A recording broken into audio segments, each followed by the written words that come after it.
This body of work is a hypothesis and theory based on syncretic research. This research is meant to unite people and open up discussions about our reality. All we ask is that you be kind to each other once you watch this and start discussing and dissecting it. We also ask and strongly encourage you and everybody to re-upload and mirror this on any and every platform, redub it in your language, do reaction videos, make screenshots, remixes, refixes, and get this out there. One last disclaimer, some of the maps on these models and elements are not to spec, and I did them to be as visual as possible, so don't mind some of the maps being off, distorted, or totally wrong. They are meant for representation purposes only. So, grab your snacks and drinks, and get ready to have your mind blown. Let's go. Before we get into the details, it's extremely important that you have a full understanding of the construct of our geocentric electromagnetic universe. If you're not familiar with this geocentric model, we're going to leave links in the description for you to catch up on the basics. In short, we're not on a ball. Our Earth currently consists of 4 concentric rings of physical land, beginning and spiraling out from the 0-point axis at the center of the plane, just like a drop of water that falls into a larger body of water, therefore creating a ripple effect, beginning from its point of impact, concentrically expanding outwards. The very middle center of this vast earthly concentric plane is what's known as the 0-point axis. This is what we refer to as the magnetic North Pole. This central pole is not just a symbolical metaphor, but an actual physical marker said to be a magical, or should I say, magnetic pillar, sometimes referred to as a holy mountain or the tree of life.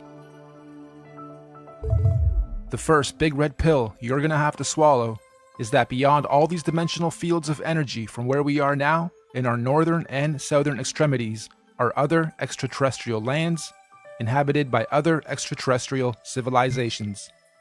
This is what we might call extraterrestrial outer and inner space, extraterrestrial outer and inner Earth. I know, it sounds crazy, just bear with me. Each of these 4-dimensional rings of Earth have their own lunar, solar systems and seasons, and their own sun and moons, which would be our current 7 wandering stars. Saturn and Jupiter being the solar sun and lunar moon of the outermost ring, domain, or realm of Earth. Mars and Venus being the solar sun and lunar moon of the next concentric domain of Earth inside that. This Mars and Venus domain would be the main realm beyond our southern Antarctic boundary and the Aurora Australis electromagnetic field. Then, of course, we have our own solar sun, Apollo, and lunar moon, Artemis, in this domain. And last but not least, Mercury within the inner central realm beyond our northern Arctic boundary and Aurora Borealis electromagnetic field. This inner star, Mercury, is androgynous, both a solar sun and lunar moon in one. It's sometimes referred to as the inner Earth Sun or Black Sun or Planet Nibiru or Planet X. Now, the full expanse of our entire earthly plane with all the different realms would be what the ancient Greeks referred to as Mother Gaia, the Kemetic Egyptians called the Benben or Mother Geb, and the Indo-Vedics referred to as the Bhumandala. In this presentation, we're going to explain and show how the spiral expansion of space, time, and matter began and continues to be. Let's go. This calendar is a modern interpretation and mix of the Aztec Mayan calendar, Egyptian dendra stone, the various Chinese and Indian dharma wheels, as well as other ancient cosmological and universal clocks and calendars. Many ancient cultures, civilizations, mystics, and researchers have created and depicted various cosmic clocks and calendars over the ages. Some simple, others complex, but one thing is for sure. They all knew that all time operates in a cyclical pattern. They knew that everything in existence has a beginning, a middle, and an end. Birth, experience, growth, and death. Sunrise, midday, sunset, midnight. Spring, summer, autumn, winter. Iron, bronze, silver, gold. You get it. So our cosmic calendar of time is a macrocosmic and syncretic mirror reflection of those observable microcosmic clocks, calendars, cycles, and seasons of time. And as always, our research is embedded on the foundation of natural and observable everyday reality. Hopefully, by the end of this presentation, you will have a better understanding of how different ages, races, civilizations, and realms have come about over time within our electromagnetic cosmic egg universe. So in order to understand our calendar better, we need to break down something known as an epoch. Our epoch here is going to be 24,000 years for one full cycle. What is the definition of an epoch? A division of time that is itself a subdivision of a larger period of time. Think of seconds to minutes to hours to days to months to years. Good examples of epochs. An epoch is also subdivided into ages corresponding to a series of chronological changes or events. An epoch can sometimes be referred to as an era, age, period, time, eon, span, stage, or point in history. Universal epochs are also sometimes referred to as a platonic year or a cosmic day. Just like a clock striking 12 and starting another cycle or day. So our epochs are 24,000 years, reflective of our natural 24-hour day and clock. 24 hours in a solar day, 24,000 years in a cosmic day. The first thing we're going to do is lay a typical 12-hour dial. We're going to follow this by also laying 12 months of the year, and follow that ring by a ring of the 12 zodiac signs matching up to each month. The next ring is going to represent our 4 seasons: autumn, winter, spring, and summer. The ring inside this one is going to represent our 24-hour clock, with 6 p.m. being represented at 12. The next ring is our meridian. We have midnight, quarter past, half past, and quarter to. And inside this ring are going to be our 4 concentric lands, eras, ages, civilizations, and solar systems. As stated, we've already had 4 epoch cycles, and we are currently a quarter past the 5th. Now, just as there are 4 earthly physical realms, there are also 4 physical humanoid root races associated with the creation of each realm. These 4 root races are the Hyperboreans, Lemurians, Atlanteans, and Aryans. But there's also a 5th race of beings that lives in the center, Mount Meru, of our Earth. This is the Master Root race, the Polarians. Unlike the other 4, the Polarians are semi-ethereal, meaning not completely physical beings. They do not have a definitive skin pigment, size, color, or race. Having said that, they are often depicted as being somewhat indigo-bluish, translucent beings. The very middle or central point of Earth is where the earth and the heavens meet, and this is where the gods live. We propose that the Polarians are able to transverse between the 2 worlds, the heavens or spiritual realms above and earth/physical planes below. Anyway, these Polarians began the human race at pole position. They were the very first forms of earthly beings to manifest on this plane. All the other 4 root races were seeded by the Polarians, hence the term Master Race. We could also call the Polarians the guardians of the Earth. So this first Polarian epoch, or first 24,000 years, centered around the cosmic tree of life, was regulated by the grand heavenly first and largest solar system, Neptune and Uranus, the highest and first 2 wandering stars, or sun and moon, of our universe, albeit semi-ethereal in nature. And, at the end of their epoch, the Polarians completed their first cycle or circle of cosmic time, 24,000 years of experience. This was the end of their epoch. At this point, the Polarians created their very first physical manifestation, and so the Hyperboreans realm and root race are created. A new physical paradigm emerges, unfolding out of the North Polar Center Axis, aka the very first ripple. We could also say the tree of life gave birth to its first physical fruit or seed. This process is what we might call a pole shift, the very first pole shift of our Earth. This new Hyperborean realm comes complete with its own solar system to regulate its physical space, time, and matter. The very first Sun and Moon are also created, Jupiter and Saturn. However, at this stage, they are androgynous. They are one. They are not separated. They only separate at the end of their epoch. This is the first domain to experience fully physical earthly space, time, and matter, all regulated by the very first earthly solar system. This Hyperborean realm that unfolded out of the center pillar was the very first Garden of Eden, surrounding the Tree of Life, or Mount Meru, at the center. Keep this in mind for the rest of the creation process. Every time a new ripple comes out, it is the new Garden of Eden. Over the next 24,000 years, during their epoch, the Hyperborean realm was gradually pushed outward away from the center as a new realm and physical root race was created. The second ripple, the Lemurian realm and root race, is seeded.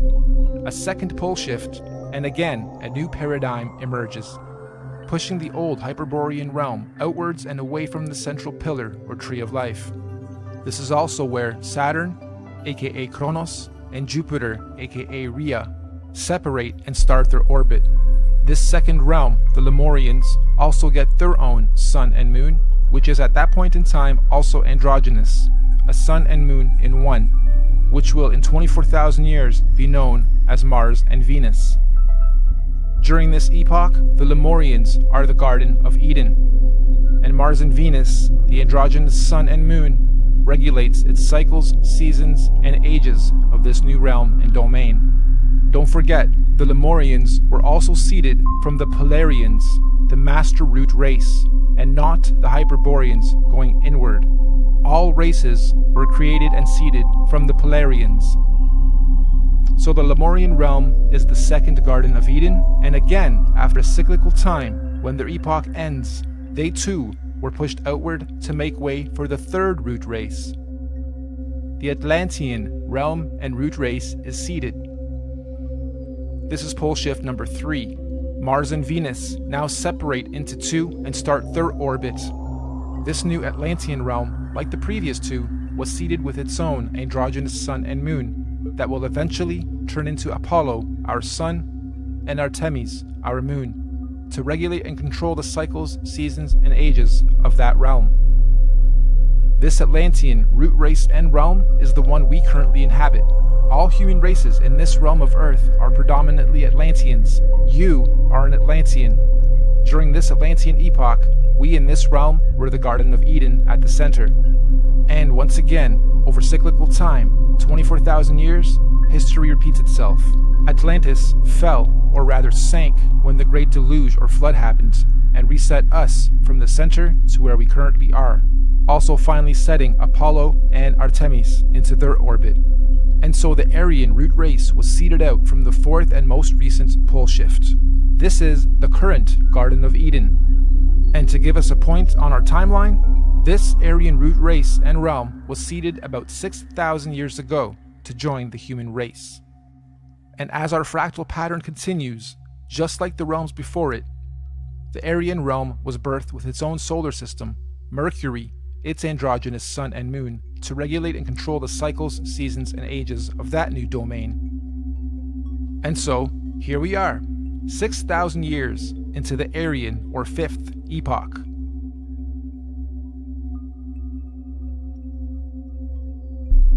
In summary, we have 5 epochs so far. The Master Race, the Polarians. 24,000 years later, the Hyperborean realm was created.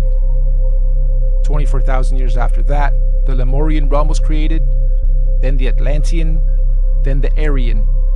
And according to many ancient scriptures, mythologies, and mystics, there are 2 more epochs to come, meaning 7 epochs, 7 earthly realms, and 7 root races. Moving on.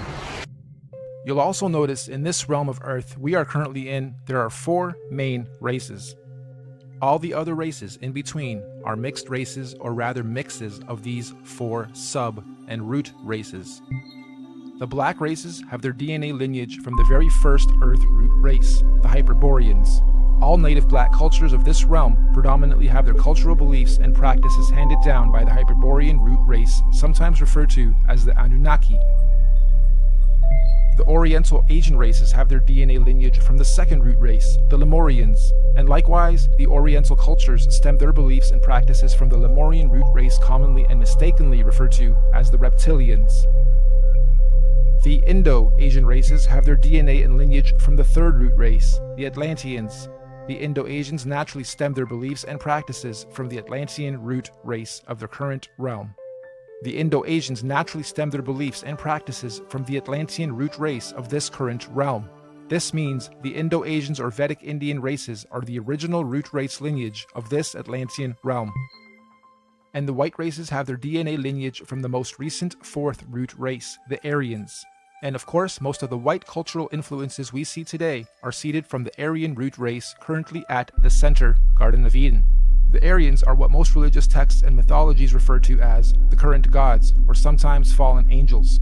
The Aryans are also sometimes confused with the Palladians, aka Polarians, who are semi-ethereal beings that live at the very center, Mount Meru, and not in the current Aryan Eden realm. Now, although we in this realm all appear to be different races within our different sub and mixed race lineage and traits, we are actually one race. This is due to the mixing of genetic codes over time. We are all predominantly Atlantean humans, only with slight genetic variances, most notably skin pigmentation, hair structure, eye color, and cultural and religious programs. In fact, most of the racial and religious divisions and wars fought today have their roots seeded from past wars between the four root races. We Atlanteans in this realm inherited our predisposed prejudices of one another from outside influences. Now, we hypothesize that all the other Earth realms would have many different multicultural sub and mixed races in their own domains, just like we have in this realm. Meaning, there are probably thousands of different sub and mixed races and cultures within the different domains across the entire plane of our Earth. But, fundamentally, every root, sub, and mixed race on Earth is of Polarian origin. Every physical conscious being in existence on Earth is of Polarian origin, with all the various solar systems and extraterrestrial civilizations divided and separated from one another by the various toroidal electromagnetic fields, aka the Van Allen belts. These electromagnetic belts do periodically open and close or weaken and strengthen dependent on the various universal and cosmic cycles, seasons, and ages. This periodically happens to allow the sharing or rebalancing of conscious energy, technology, and knowledge between all the different earthly dimensional realms. And we are fast approaching the next opening of these electromagnetic barriers. This opening event will be a revelation that will impact us all in this realm, collectively and individually. We can already see the birthing pains of this great cosmic event with the current so-called conscious awakening and unusual weather patterns.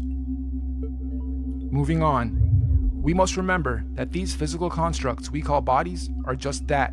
They are bodies, vehicles, avatars that carry the real, living, Polarian conscious energy or spirit being within it. This conscious energy within us that is here experiencing, learning, growing, and sharing is what some might call a spirit or a soul. This is the real you, your soul, your conscious energy. And we all know energy has no color or race or nationality or prejudices, just polarity, positive energy, good vibes or people or souls, and negative energy, bad vibes, people or souls. And as such, the human race is just part of the temporary physical journey, individually and collectively. What many in modern times term as the Matrix, or what the ancients called the Maya, the illusion. Next, let's explore exactly how cosmic epochs and ages work, using the current Aryan epoch calendar as our reference. You'll notice the outside rings note our months of the year, as well as our 12 zodiac signs.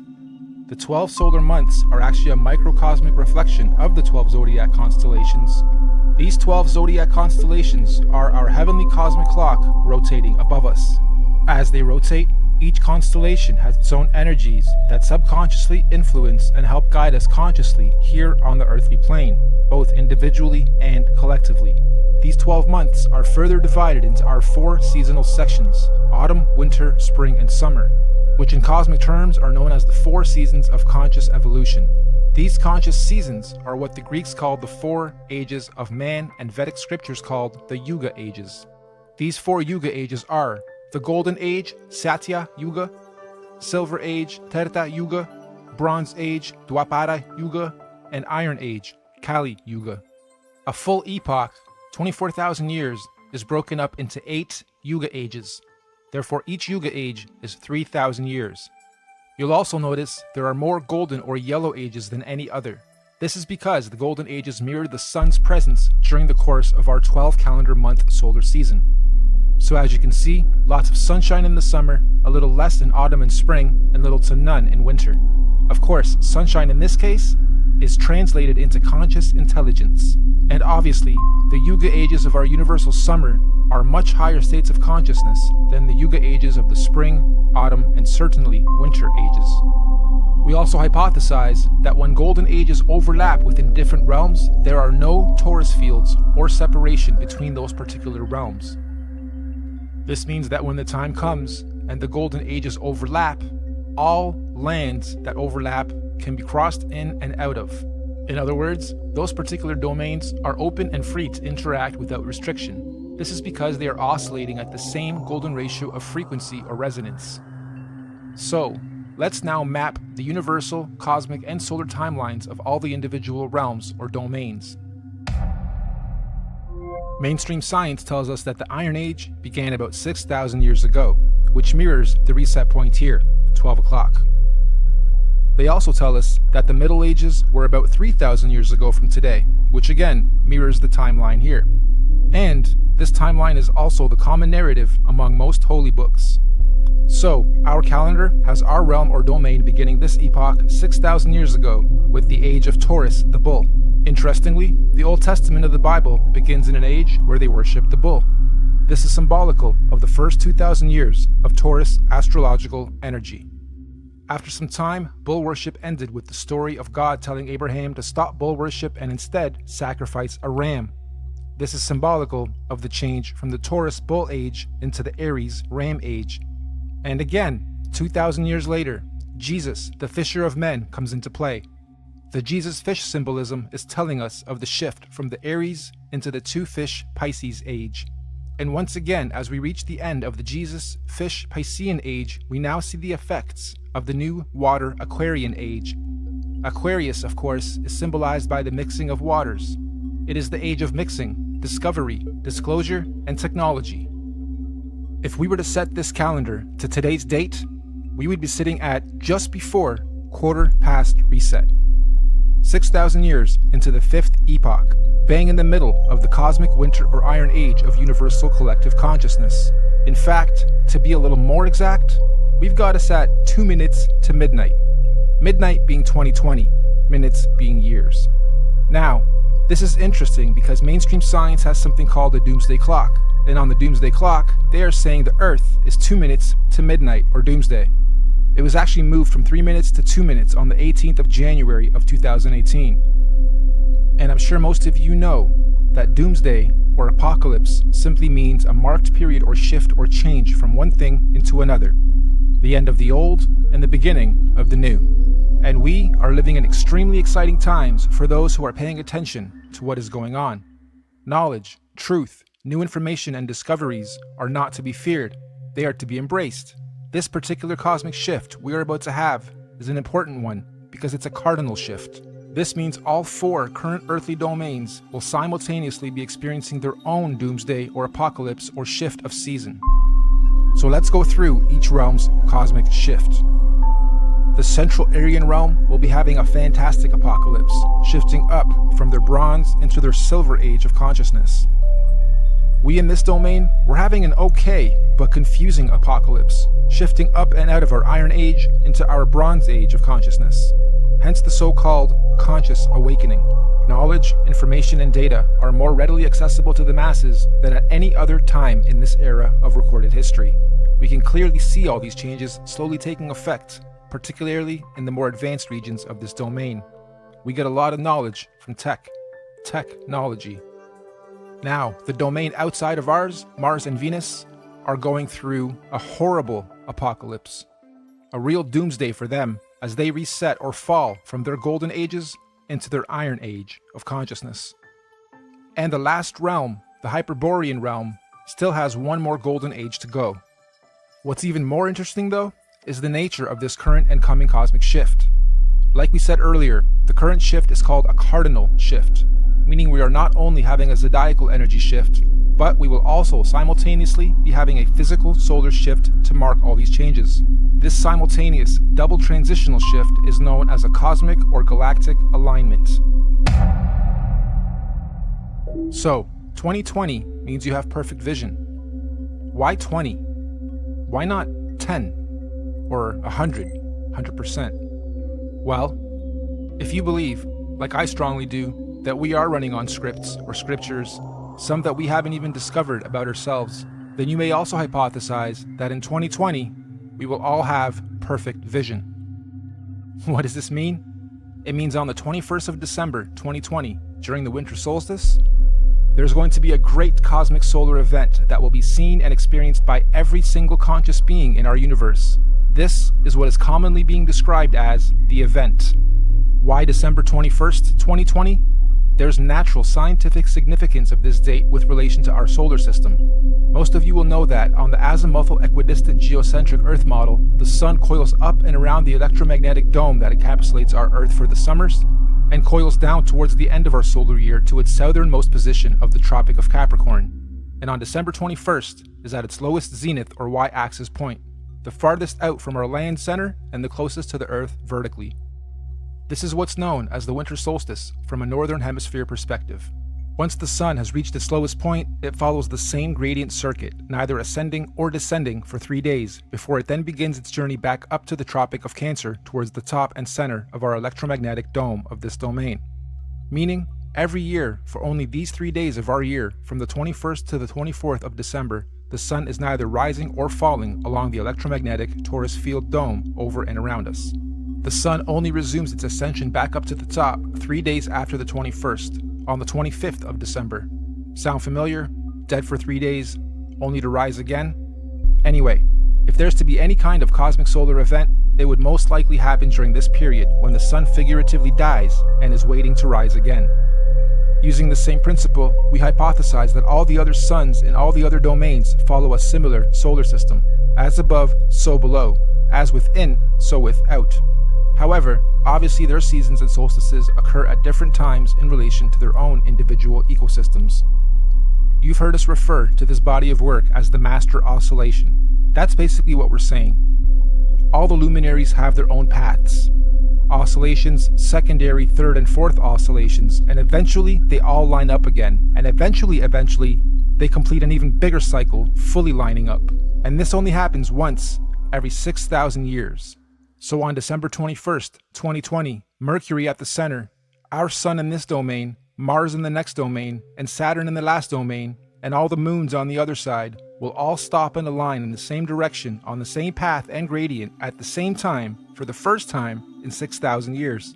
This is what we hypothesize is the long-awaited return of the Sun/Sun, or Christ, the galactic alignment, return of Nibiru, or Planet X, or consciousness, the great solar event. This cosmic solar alignment will take 3 days to fully align, starting on the 21st of December and ending on the 25th of December. The electromagnetic torus fields in all 4 realms will either disappear or open up or weaken due to this galactic solar alignment. This is the opening of the portals or windows of the heavens spoken of in the Bible. This opening should occur for 7 days, from the 25th to the 31st of December 2020. That also means everyone on Earth will all be able to see all the different wandering solar systems of all the domains clearly in our skies. Everyone will have 2020 vision. And if you think about it logically, if all the luminaries are at their lowest points, that would make everything above us easy to see, bright, and crystal clear. On a side note, isn't it interesting that we've all been conditioned to be the most busy during the specific time of year every year, and blinded to the Earth's true oscillations, signs, and beauty? Yeah, we celebrate. However, the ways we do it and the reasons we do it are perverted. Even with how many trees we cut down every year to carry out a ritual, which could actually be a geocentric ritual to begin with. The tree of life, the Christmas tree. This period of time is what the ancient cultures were describing when they said there was a time when the sky fell. Many ancient cultures also describe a time where there were many suns and many moons in our sky, and we believe history is about to repeat itself again. This phenomenon will affect and change our atmospheric conditions as well. These events periodically happen over cyclical time in various scales. The last big one occurred in 1859 and was called the Carrington event. Feel free to look it up. The one coming in 2020 is going to be much, much bigger. This solar alignment is meant to realign cosmic energy and consciousness within the various earthly domains and realms of our Earth. This energy blast will begin at the center of the Earth, or the North Pole. It will spiral outwards towards the edge and bounce back towards the center over a very short period of time. The event itself will be triggered by an electromagnetic sonic boom that will look like what we know as a nuclear atomic bomb. Don't worry though, it will not be an atomic bomb. However, it will positively be nuclear. It will give humanity a new, clear vision for the future, individually and collectively. It will give us 2020 vision.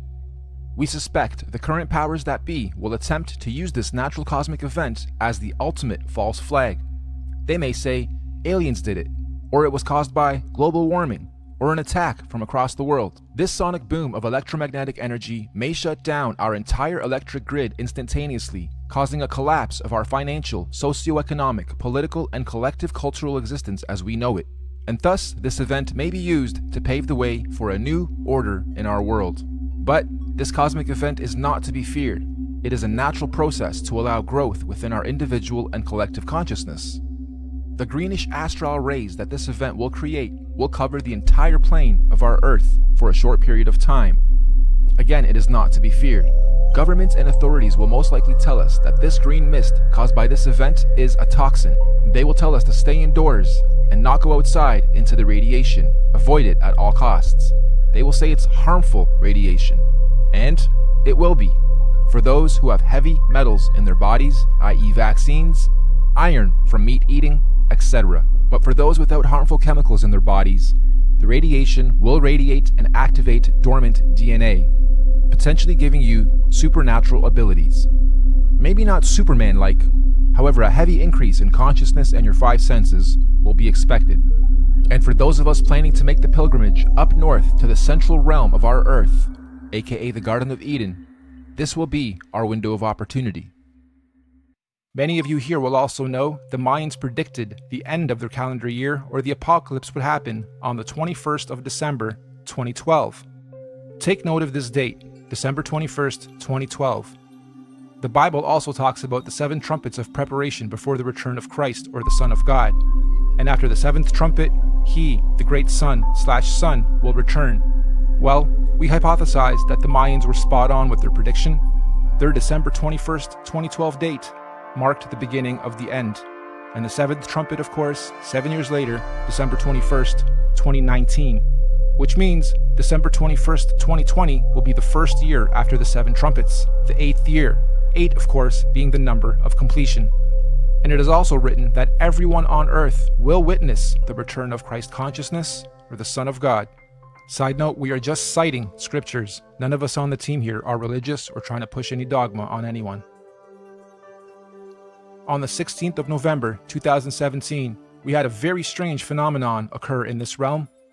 Many of you will remember the red sun and red skies we witnessed and experienced in most of the world. We hypothesize this was a sign of what's to come for those who are paying attention. I know everyone here probably witnessed and experienced this phenomenon, but how many of you actually took note? Of course, mainstream narrative at the time was that it was nothing important, just dust from the desert blocking the sun, and so that little solar event came and went with hardly anyone taking note.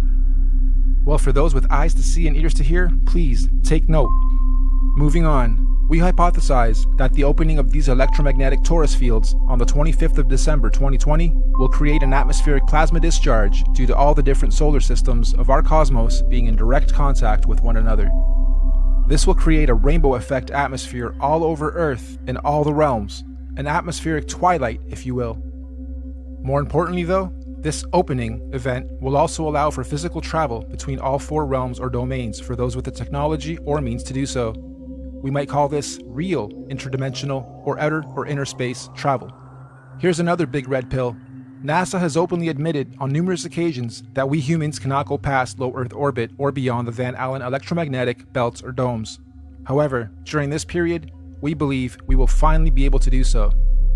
And what does that mean for us? Well, all these different realms are going through their own individual cosmic shifts, seasons, and ages. Because the spiral ripple began at the center, it technically means that, at the center, the inner dome or realm is 3,000 years ahead of us. They have already had 3,000 years of Bronze Age, where we in this realm haven't yet.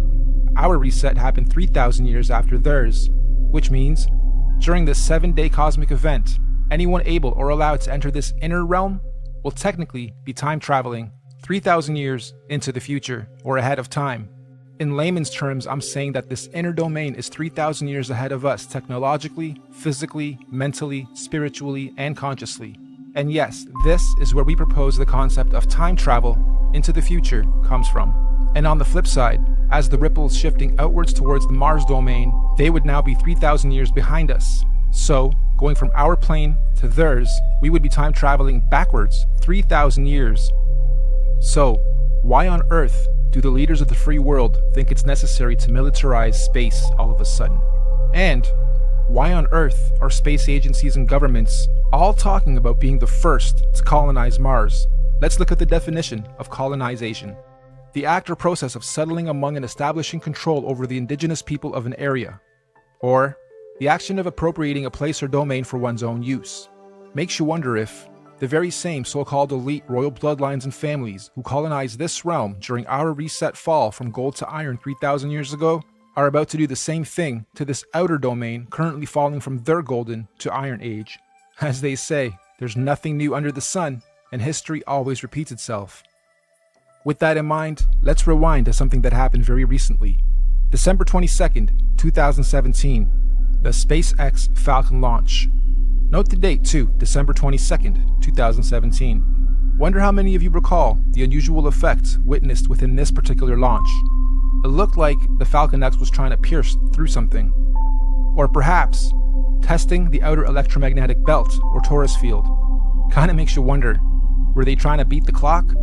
Perhaps they succeeded and the secret colonization of Mars is already underway as we speak, hence the militarization of space. However, if they didn't succeed, I'm willing to bet we're going to see another very similar attempt around the same time this year and next. Okay, let's stop for a second. I had to add this after the final edit. This script was written months and months ago. I got this script months and months ago, and as I was developing it, I wondered what would happen mid to late November as I was rendering that part. And the universe didn't let me down. Late November, we have Mars Insight. Crazy. Interdimensional earthly time travel is not just a matter of anyone packing their bags and simply going there. There are obviously many extenuating circumstances, like universal and natural laws, that determine how, when, and who can travel where. For instance, the advanced Bronze and Silver Age beings at the center would not want or allow any primitive Iron Age being from the outside into their domain, as it would unbalance their natural harmonic existence. So anyone here, from this realm, wishing to travel ahead of time into this inner realm would generally need to be quote-unquote ahead of their time here, where we currently are, vibrating at a high frequency spiritually, mentally, physically, mind, body, and soul. Many scriptures call this the days of reckoning, or judgment day, or the return of a messiah or messenger of some kind. In this case, we believe this is the so-called event, the return of Messiah. Anyway, let's move on. Those who are ahead of their time in this realm will somehow be given the opportunity to go up ahead of time into this inner or upper realm when the time comes. Likewise, we also believe that those still lagging or holding on to old, outdated, backwards paradigms will of course naturally be drawn back in time to the outer realm. This is where we hypothesize our current elite establishment is planning on going to install a new world order for those beings out there. Most people in our realm, though, will be staying here, in this domain, after the event, to continue experiencing, learning, and growing in the upcoming new Bronze Age and One World Order. And exactly how or what this new age or order is going to be, who knows exactly, but what we do know is that this domain will not be anything like it currently is today after the event. And so finally, when these 7 days have passed over, January 1st, 2021, on New Year's Day, The first day of the first month of 2021, the electromagnetic torus fields or domes of each domain will fall back into place as they were. The celestial bodies will realign, and once again the wandering planets or suns and moons will resume their natural cycles, seasons, and movements, thus allowing for all the different domains to begin their new respective cosmic solar and celestial ages. And so, the wheels of time will continue to turn, forever moving forward in cyclical cycles and seasons. Now, of course, we're very much aware that what we are proposing may happen seems a little outrageous and possibly overwhelming, or let's face it, you might think this is batsh crazy if you're hearing this kind of stuff for the first time. But we're not trying to preach or sell anything, simply sharing information based on cosmological, astrological, mythological, and observable reality syncretized research. This could all be completely wrong, or even slightly wrong, and if so, that's fine, no harm done, life goes on. Or this could be partially right, or even very close to the truth. At which point, if or when these events occur, at least those of us who will have received this good news will be prepared, mentally, psychologically, and possibly spiritually as well. Of course, right now under this domain, we are collectively going through some very difficult birthing pains as we make this shift. However, those in tune with these changes are adapting and consciously evolving with it. This is the so-called conscious awakening. But even more importantly, those who fully understand what's going on are able to accordingly prepare for the changes that are occurring and coming. This is what J.P. Morgan meant when he was quoted saying, "Astrology. Millionaires don't use astrology. Billionaires do." Astrology is simply the natural science of understanding, reading, recording, and following seasons and cycles of the stars and heavens of our universe. Astro simply means heavens or stars. Logi or logi simply means logs or logging. We are astro-logging, making logs, logging all the data of the stars. That's all astrology is, reading and recording of the heavens, stars, cycles, seasons, and ages. It's even written in all the ancient scriptures that in the last days, many will not know the exact time and date, but those with wisdom and discernment of the heavens will be prepared. Keep your eyes to the heavens and look out for the signs of what's to come. So the final question, is all of this intelligently designed, and if so, by whom, or what, and why? As far as we're concerned, the answer is definitely yes. Everything we've talked about is most definitely intelligently designed. Microcosms of macrocosms, the system and order of our Earth, nature, cosmology, conscious energy, and everything else in our universe is just too beautiful and perfectly symbiotic and synchronized to be a random event or evolutionary. Who or where or what is the creator of all this? Here. Yep, right here in this very room, and everywhere else around us and within our universe and beyond. We are all co-creators, conscious spirits, souls, or forces of energy. Everything is energy. Everything is electromagnetic frequency, sound, and vibration, down to the sine wave. Quote-unquote God, any God, all gods, are energy. After all, even religion tells us that God is everything and nothing at the same time, right? The Alpha and the Omega, the beginning and the end, intelligent, conscious, immeasurable, unquantifiable, the source, the creator, just is. And since all of us are little conscious fields of energy, that perhaps we are all small manifestations of a greater conscious field of energy, soul, or spirit. Perhaps all of us are from the same original source, simply experiencing life individually, separate from the whole, little creators, in quality but not quantity, playing a game of cosmic hide-and-seek with ourselves, all part of the same one song, one verse, the universe, just singing in different tunes and octaves at different frequencies, and desperately trying to find a harmonic, melodic balance. And when we do, eventually, individually and collectively find harmony, we will finally be vibrating or singing from the same one verse in our universe. And this is what many mystics, gurus, teachers, cultures, and religions mean when they say we are one. But for now, I think we're extremely far from that, and there's still much learning, exploration, and experiencing and growth to be had on this so-called journey of life before we get to harmony. There are still many seasons to be seen, roles to be played, cosmic ages, seasons, and events to be had amongst all this craziness and confusion we call life. So in conclusion, you, me, all of us are just visitors to this time and place, acting out different roles and characters. Some of us are being directed by various scripts and programs or scriptures, but as we begin to consciously awaken to who, what, where we are, and why we are here, the plot begins to thicken, and some of us have now chosen to completely lose the plot. Why? Because we've decided to start writing our own scripts, our own programs, directing our own lives and movies, and hopefully moving on to the next stage of this experience, learning and growth, in harmony. Nothing that we've talked about today is meant to be a fear campaign, because ultimately, there's nothing to fear or be confused or even upset about, whatever stage of life you are at on this journey. As cliche as it sounds, the truth will always set you free. Not necessarily when you lie, but when you've been lied to and you discover the truth. Thank you all for your time and patience. We look forward to the experience of learning, sharing, and growing with you all, regardless of what may or may not happen in our individual and collective lives. We hope you enjoyed this presentation and encourage you to share it as far and wide as you can. We also hope that in time, we can look back at this as proof in and of itself that there are people with eyes to see and ears to hear to help share and guide others to their true truth and destiny. Thank you, and goodbye for now.